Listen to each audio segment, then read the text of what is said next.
Welcome, everyone.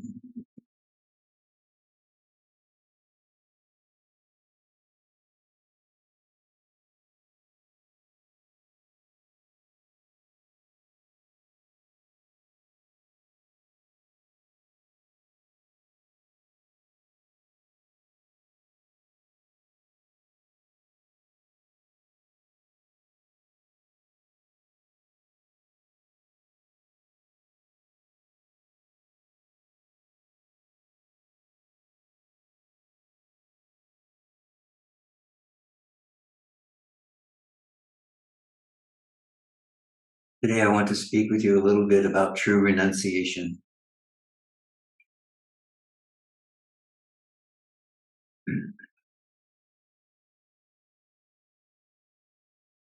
And this question of renunciation comes up a lot in interviews with people. Meaning, I should come to Arunachala, I should come to Tiruvannamalai, I should go into an ashram, I should go into a cave. What should I do? How can I should meditate more, I should.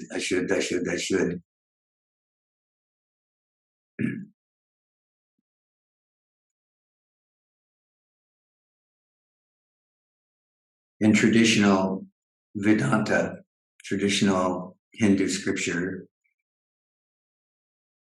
renunciation was always a part of the traditional path towards self-realization. It was often referred to as the fourth ashramam. It is referred to today, meaning that after youth, midlife, marriage, family, and so on, midlife business, that a person could become free of all those responsibilities.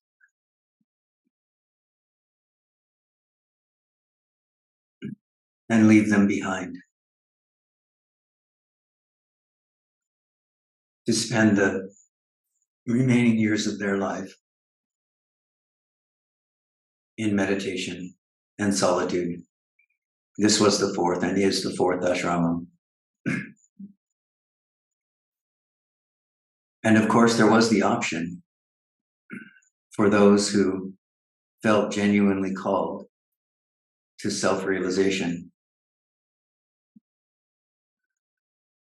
to take a vow of silence or a vow to the religious vocation to enter an ashram or a cave at an early age in the quest for God or self-realization.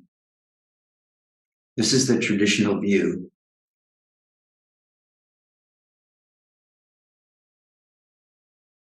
of renunciation.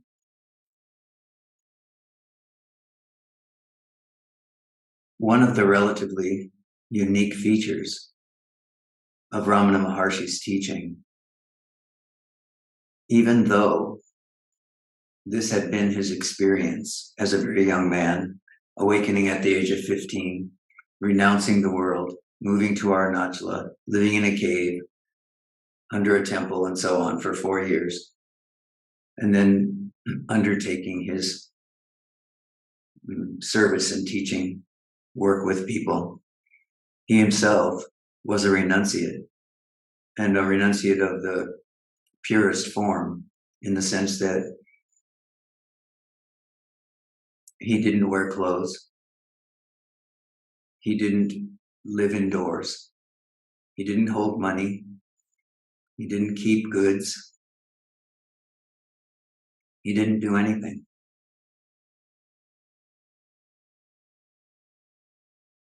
He was entirely the self at all times throughout his long life.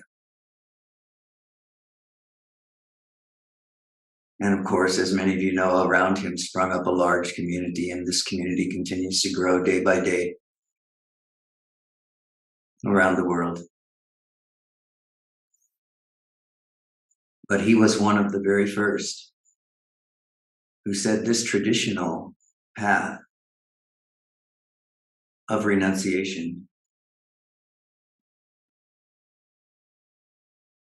doesn't actually speak directly to what needs to be renounced in order to realize the nature of one's being.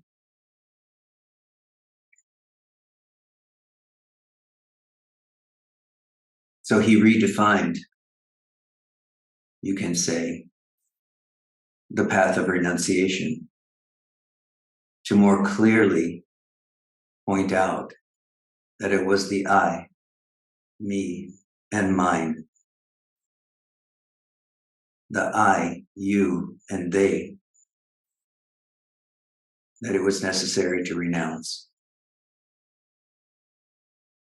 He was one of the very first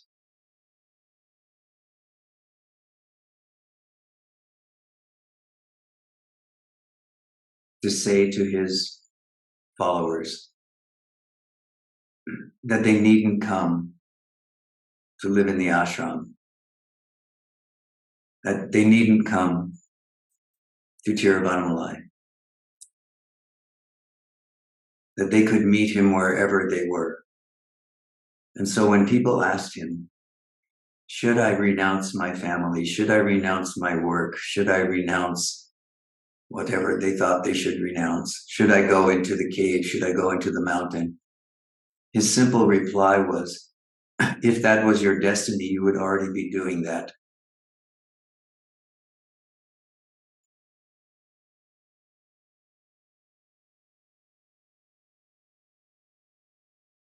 Now, that doesn't mean that because you are not doing it now, that someday that might not become your destiny.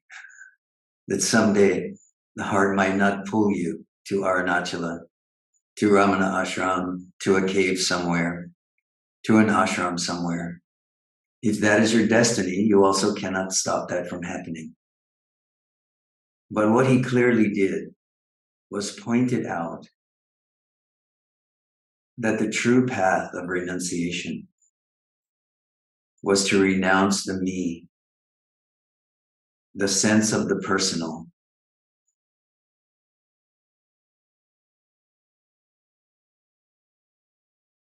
And the tool that he gave was the inquiry. This question, who am I? Who or what is aware here now, in this moment of eternal awakeness? This moment of eternal awakeness, which you are, you always are. It is the very belief that there is a separate you, me, mine, other,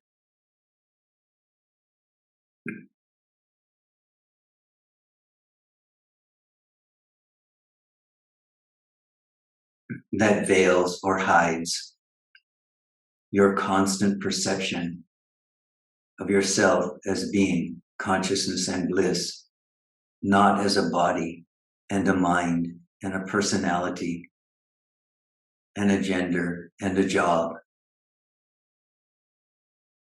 and a citizen of a particular country.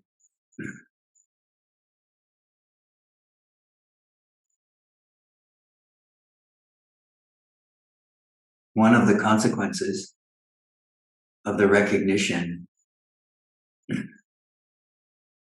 that true renunciation involves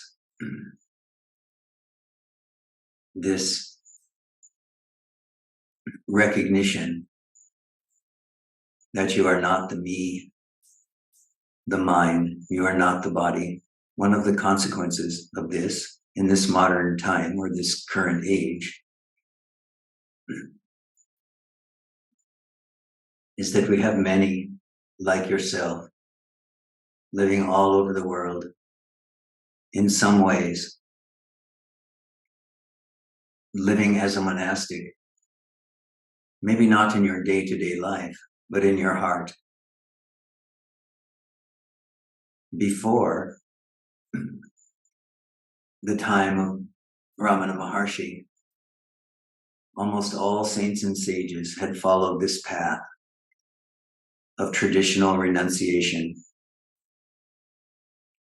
going into homelessness, going to mountains and caves, rivers and streams, temples and ashrams.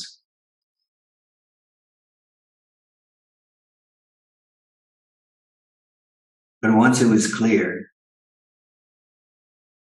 that what was being referred to was not renunciation of having a physical body, it was not renunciation of family, it was not renunciation of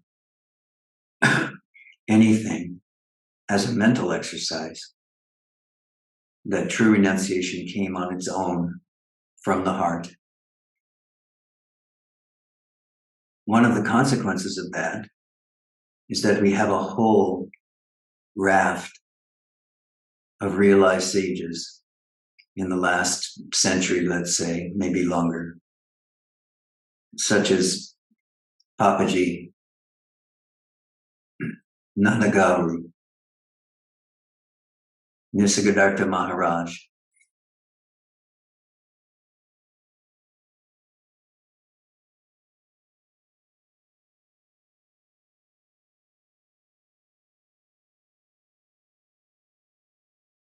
Gangaji,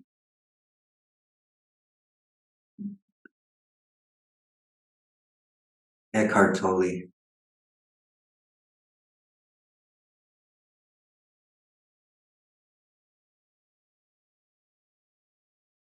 Robert Adams, Rupert Spira. I could go on. All of these modern sages remained in their families, or maybe after leaving for a short period of time or a longer period of time and realizing their true nature, returned to their families. They were married, they had children, they are married, some have children. Demonstrating to us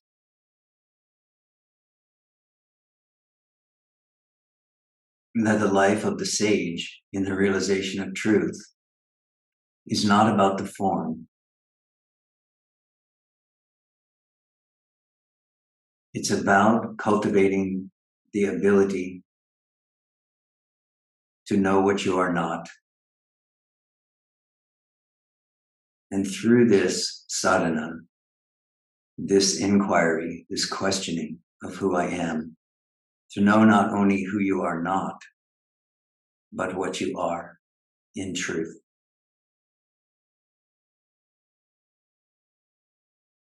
The cave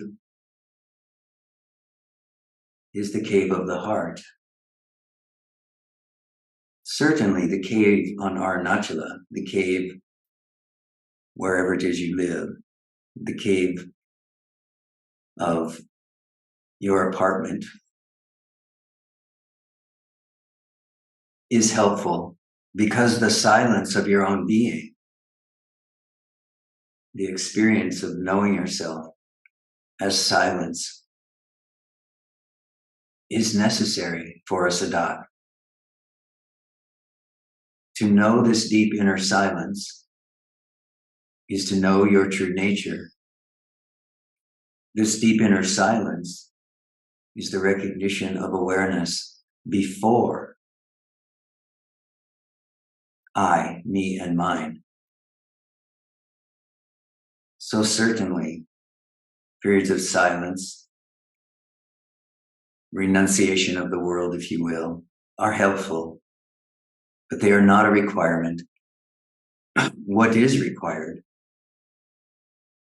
is that you are able to recognize the rising of grasping and clinging to the body, to the mind, to thoughts, to emotions, to experiences. that you recognize the rising of your own seeking for something other than what is here. And realize that is here in this moment, in this very experience which you are having now, that the inquiry can take place. And that when it does, this is true renunciation.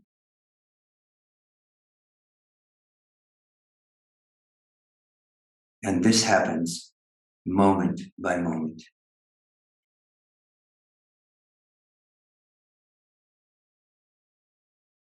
And that when the silence of your own being is realized, to be free of all you are not, the heart opens and begins its eternal expansion as being, consciousness, and bliss.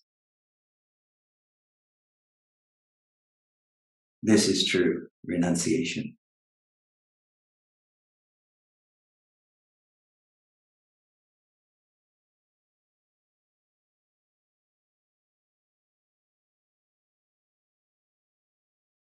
So now, of course, what this means for us as a satsang is, of course, that we have to live.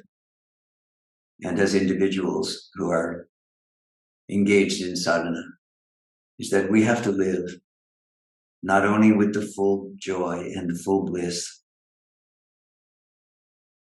of renunciation, but we also have to live within the full catastrophe that life sometimes appears to be. And so we understand that everything changes. That people come and go. That within the satsang, people come and go. Partners come and go.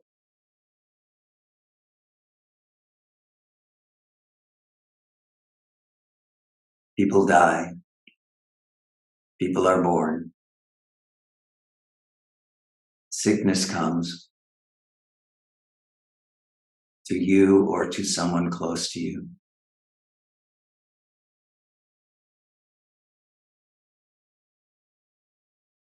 And all the while, you are asked to let go, to realize that the one that you are serving, whether it is a child or a parent or a partner, a friend, this one is God. You are the servant of the Supreme. If you are to be here, to come here, you will. It can't be avoided. You also can't make it happen. You can ask anyone who's tried for a decade or more to come to Tiruvanamalai and to stay. And they've not been able to. They've come, but something has always pulled them away. And then those others who have come and cannot leave are also here. It's all out of your control. So give up this identity which wants to control the circumstances and the situations, and live as you are, knowing I am aware. Whether you are caring for someone, whether you are burying someone, whether you are coming to Tiruvanamalai, or whether you cannot find a way to leave the situation you're in, understand that the way of renunciation is the acceptance of what is in the spirit of sadhana, You understand? The spirit of sadhana. Your life is lived in the spirit of sadhana.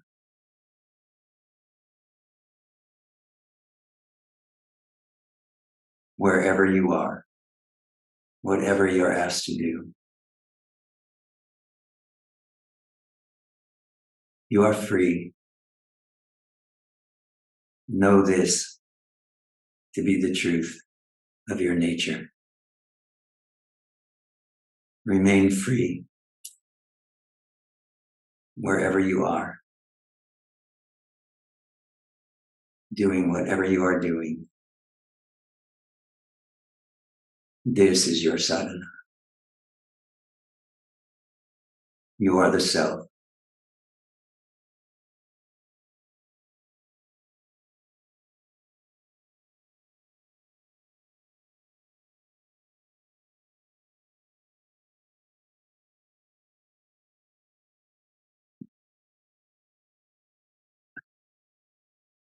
Okay.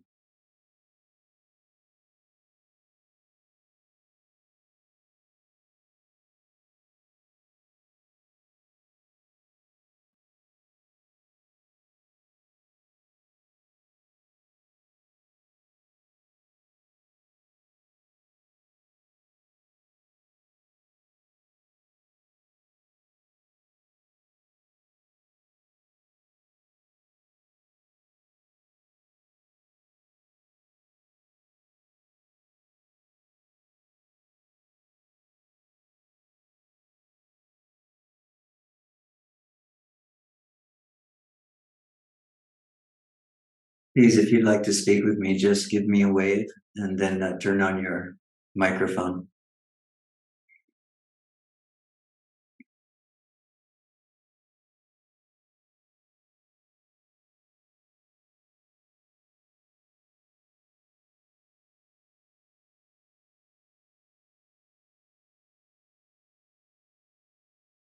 Hello, Puneet.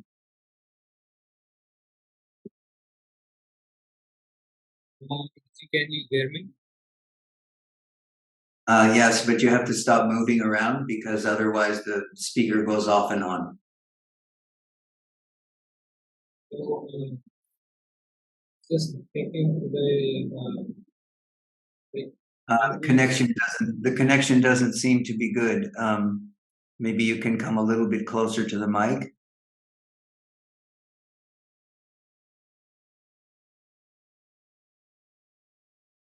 is this better? Yes. So I was just sitting and the thought was like coming that if I have everything there for the dinner, and also a bit later the thought was coming like if I have filled the water bottle. So when this thought is coming, then some anxiety will come, and then I am thinking. It is easy to resolve this anxiety. I can just go and check. But then I think that that is not really solving the problem, or it's not in the direction of sadhana, not in the direction of acceptance and present moment. Mm. So I thought I will consult you. Yes, yes, yes. So understand that these things are going to keep coming and going for quite some time. You know, the momentum of habitual thinking, the momentum of thinking of oneself as the body, or looking at the mental states and seeing, having the experience of anxiety arising over and over and over. These kinds of experiences generally have behind them quite a bit of momentum, either from earlier in life or from a previous life. So they often have a great deal of momentum behind them. So the way to deal with them in terms of sadhana is the simplest and most direct way. Of course, there are other ways of dealing with these kinds of difficulties as well, but the most direct way is to not react. In other words, when the observation is there that something has arisen, whatever you call it, whether you call it fear, whether it is anxiety, whatever. The degree to which you react to it is the degree to which there is a belief that you are the experience you're having.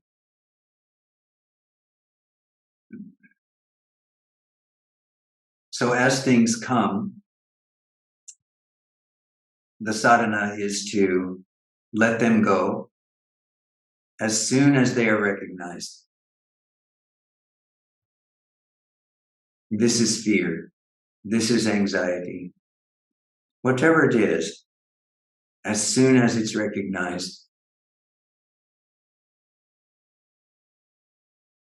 there is a letting go or a non-attachment to what is arising. The more that you are able to observe what is here, what is rising in any given moment,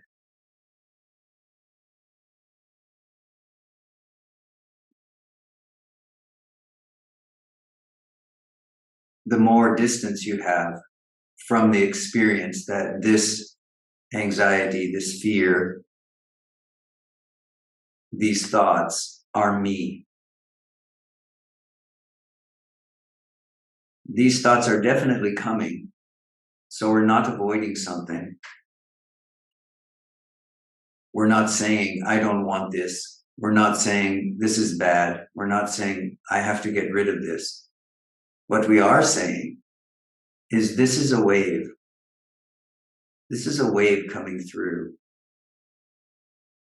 But I am the ocean. This wave is only on the surface.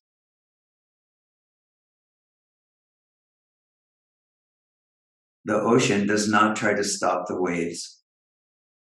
The ocean simply recognizes it is not the waves. It is the ocean. So this is the way of sadhana. And for someone who has a great deal of anxiety or fear, the momentum of these waves will come for some period of time, often for a long time. So this is the cultivation of the opportunity to cultivate patience, both by realizing this is the momentum of conditioning, this is not me, and by realizing or recognizing or remembering, I am that which is aware of this. I am not this itself. So you can try that.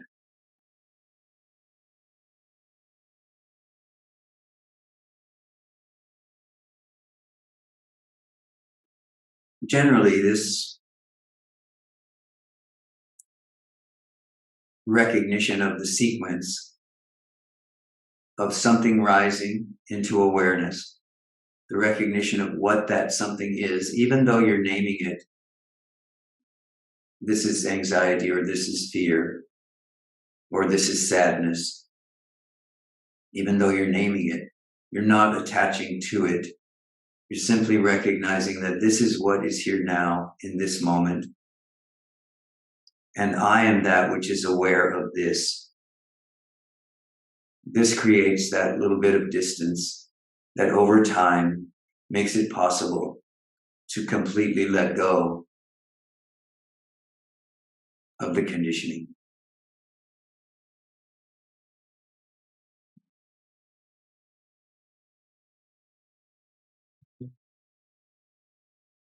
You're welcome, Puneet.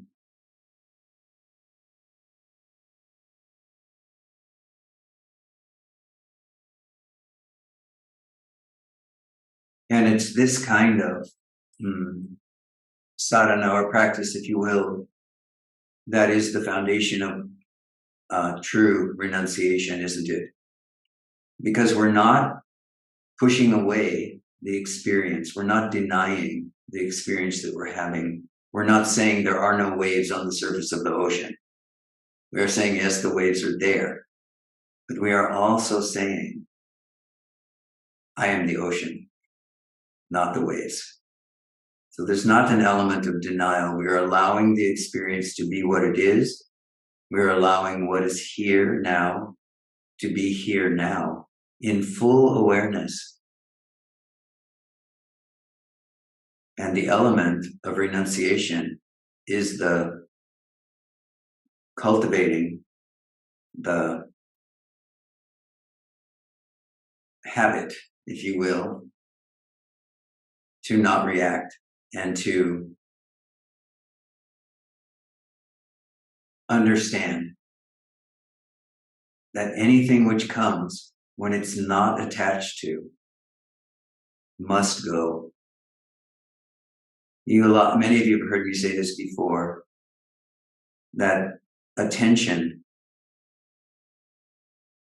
is the food of conditioning.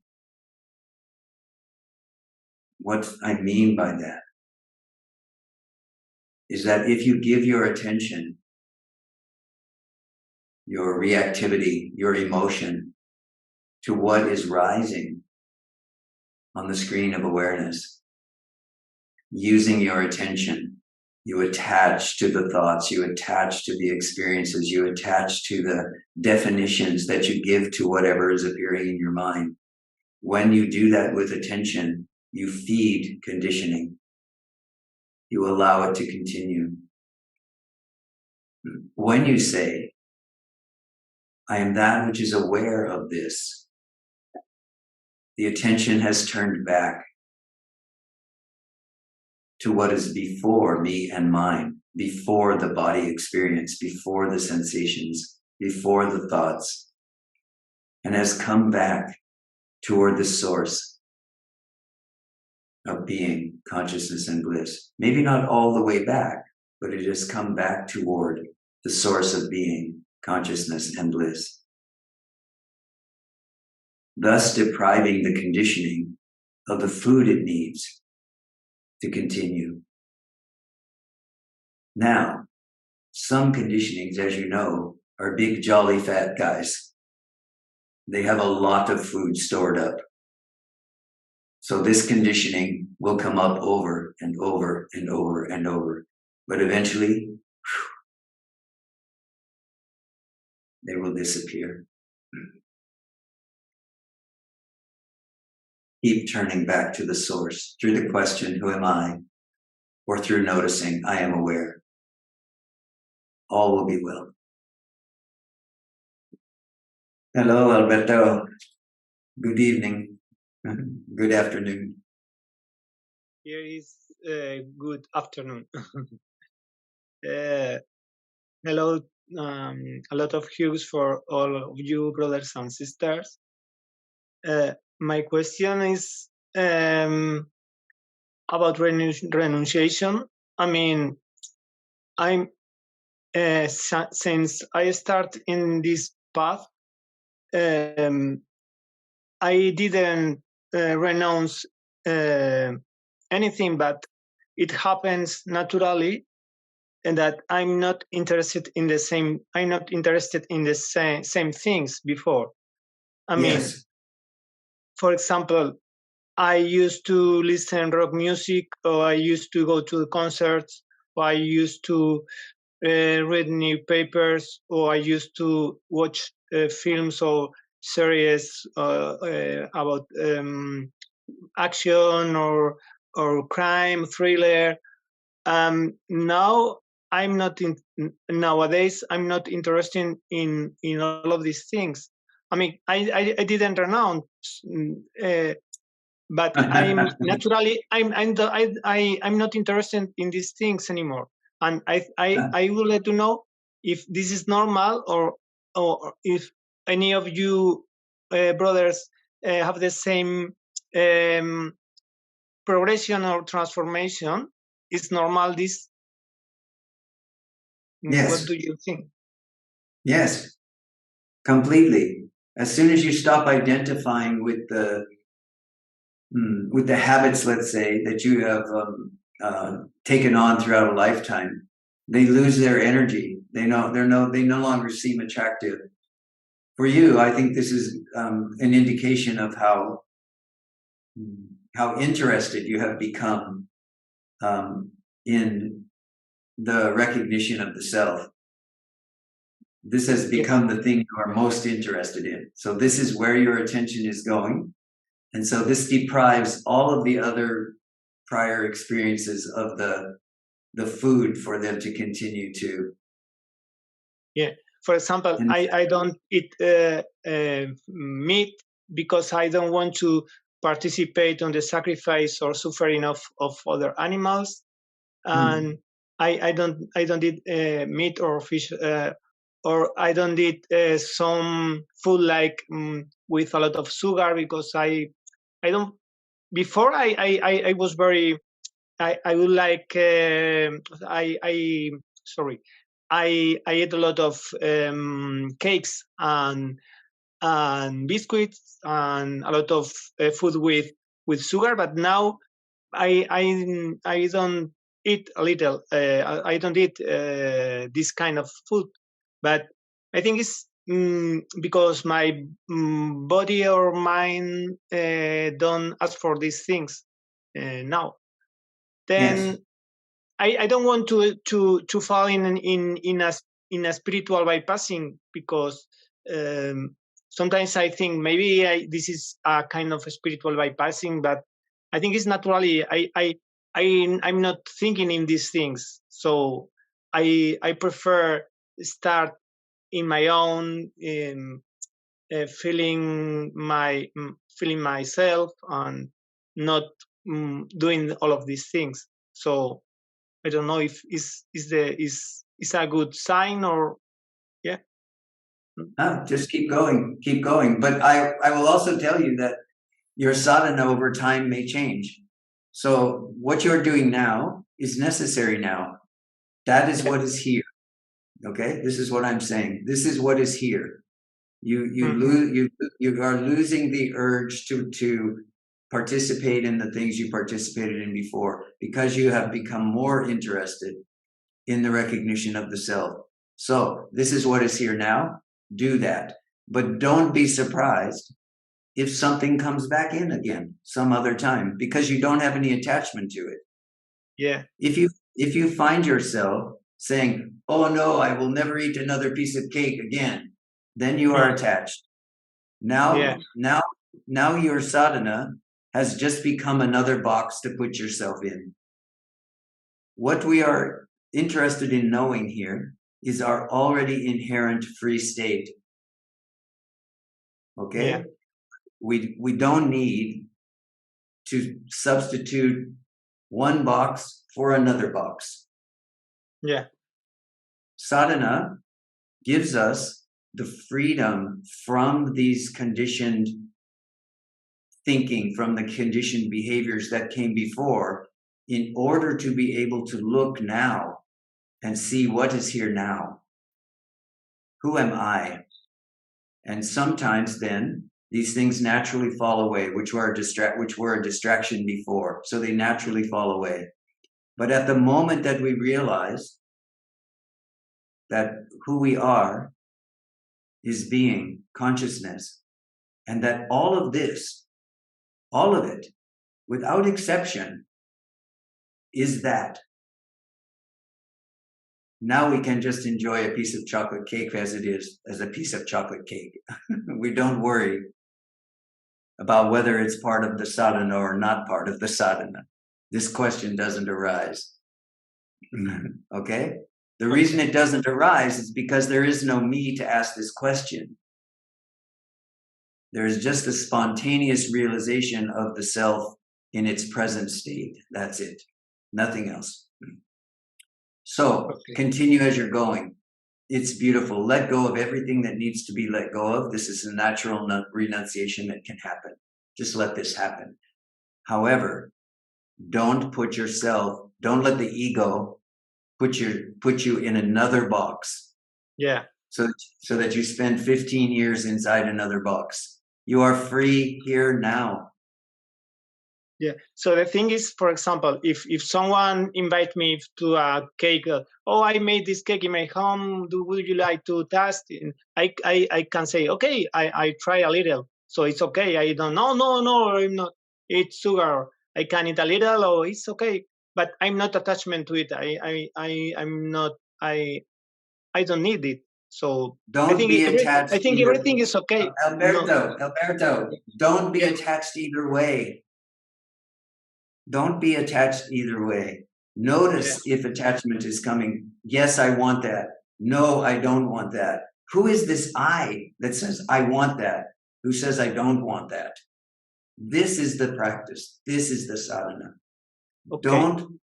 Don't put it on someone else. Don't put it on the circumstances. You are the self. What does that mean? Who am I? Okay? Okay. And the sadhana will take its natural form. Okay? The rules that you have for yourself at this moment will change because they are part of the changeable world of mind and body.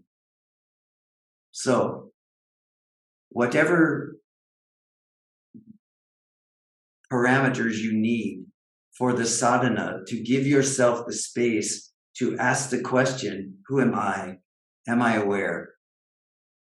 Those rules are necessary now. But when you realize you are the self and there is no doubt, the rules have no meaning. You are simply the self. Everything is the recognition and realization of the Supreme. There is nothing else. Thank you. So for everyone, please protect your sadhana. Give yourself what you need in terms of support. As long as there is an I, a me, a mine, a you, a they, this is the manifestation of conditioning, of living one's life out of concepts, which is what conditioning is. As long as this is going on, you know what you need in terms of sadhana, in terms of practice, in terms of what you cultivate. Ultimately, you don't need any of it. But this period of time, you need some of it, then keep those guardrails in place to keep yourself so that you can say to yourself in one moment, go a little bit to the left. And the next moment you can say, go a little bit to the right. So you are maturing in your realization and in your recognition. And also, you are taking charge of your sadhana. You don't need a set of rules or regulations to know how to be yourself. But as long as there is a me, mine, a belief in separation, which is rising in you, then do what you need to do to bring this to an end.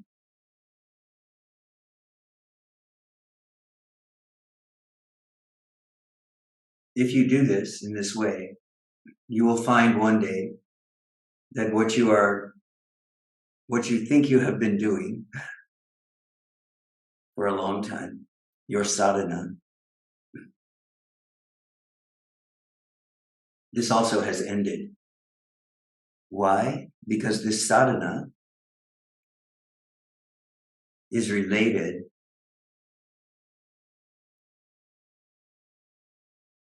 to someone you called you.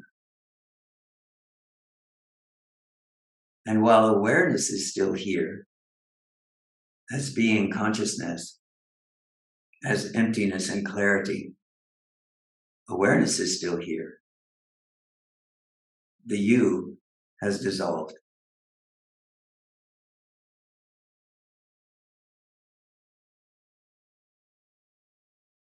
So all forms of sadhana, all forms of spiritual practice are all helpful along the way, as long as there is a me, a mine, a you, all very helpful.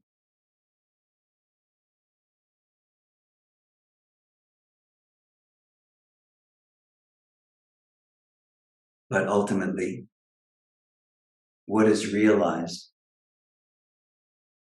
is the you never existed. The joke was on you, literally.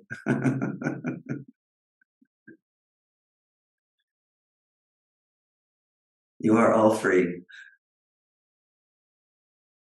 aware, awake, as soon as you remember it.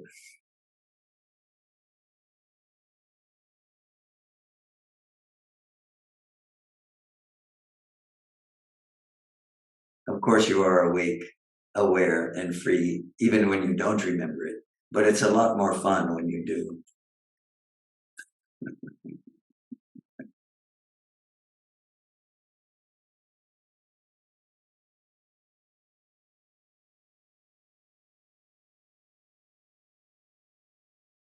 Puneet? Rishiji, I hope I can ask one more question. Yes. So they say when someone becomes Mahatma realized, then their body still has karma left, prarabdha karma. But then you look at any Mahatma, they are so different from everyone else. What So is the difference?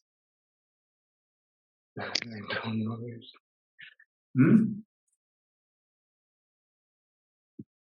If you say you look at them and they are so different, what is the difference? What do you perceive as the difference?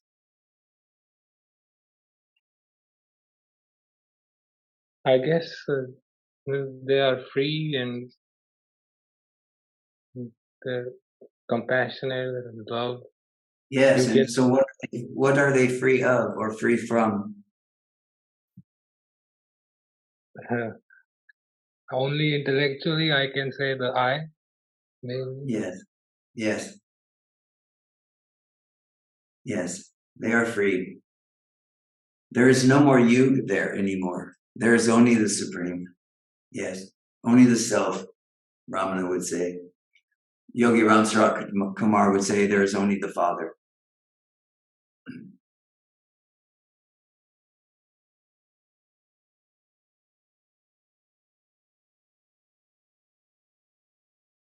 You know, as soon as you realize, as soon as there's a recognition that this you, that you have thought you are for so many years, is actually a fiction. And it's a fiction which you are supporting with your energy or attention. Then this you begins to dissolve. And as it dissolves, all that's left is laughter.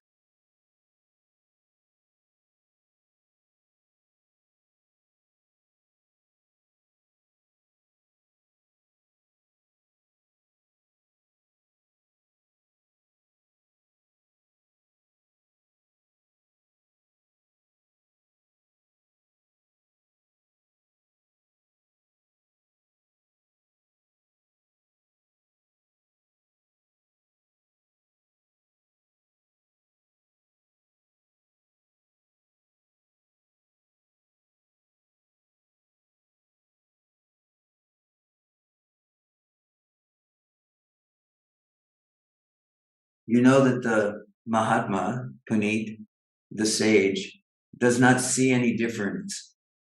You say, oh, the Mahatma is so different than we are. But the Mahatma doesn't see this difference. The Mahatma looks around and sees only the self. It's only you who holds on to this vision of yourself as separate or unique or important.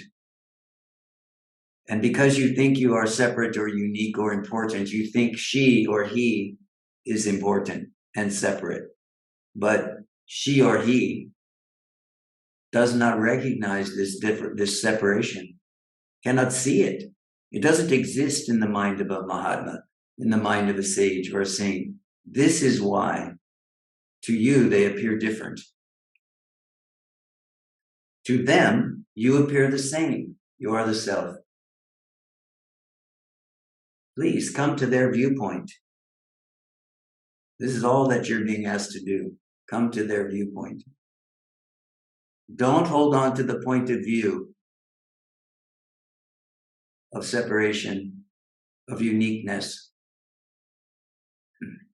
of yourself as a sadhana, as a sadak doing sadhana. All of this may relatively be true, but don't hold on to that point of view. Come to the point of view of the sage. You are the self. This is not a fantasy for the sage. The sage sees only the self. You bring whatever you bring, the sage sees only the self.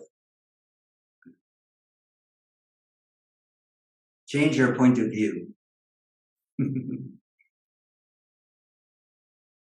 this for yourself. You know, this is not something the sage requires of you.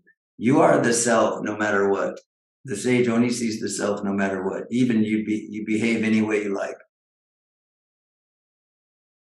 You can't hide yourself in your conditioning from the sage. The sage sees only the self. So if there is a difference, perhaps it's that. So I just encourage you, quickly come to the point of view of the sage, which is no point of view at all.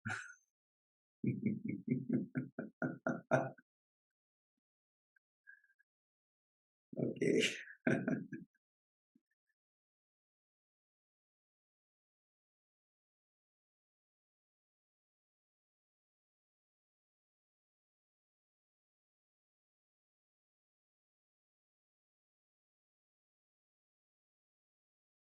So thank you, everyone. I wanted to ask you this evening before I go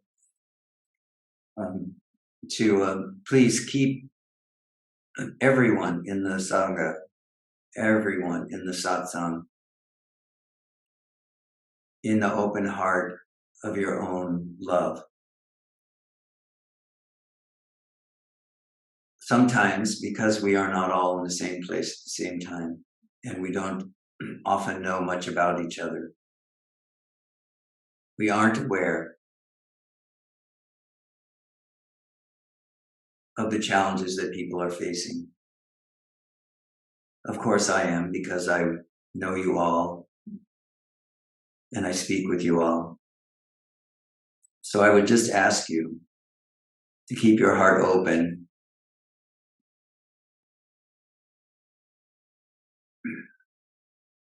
See everyone as the self.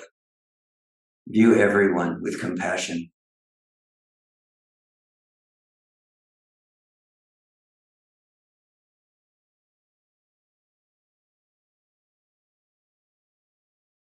In this satsang, in this community, people are being born and people are dying. People are in hospital. People are having accidents. People are being married. They are being divorced. All of this is going on. Life is happening. All of this is the self. People are ill. People are healing.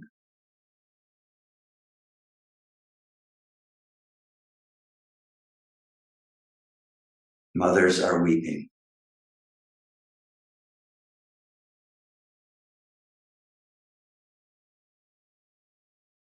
Never lose sight of the precious opportunity that you have, having taken this birth and found your way here.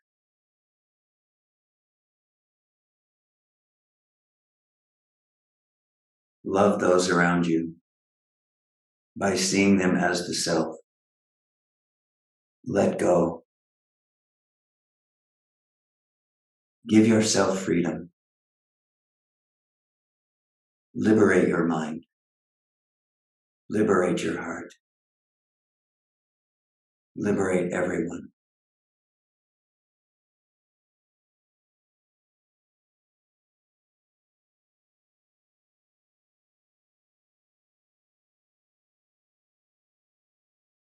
Hari Om. That's it.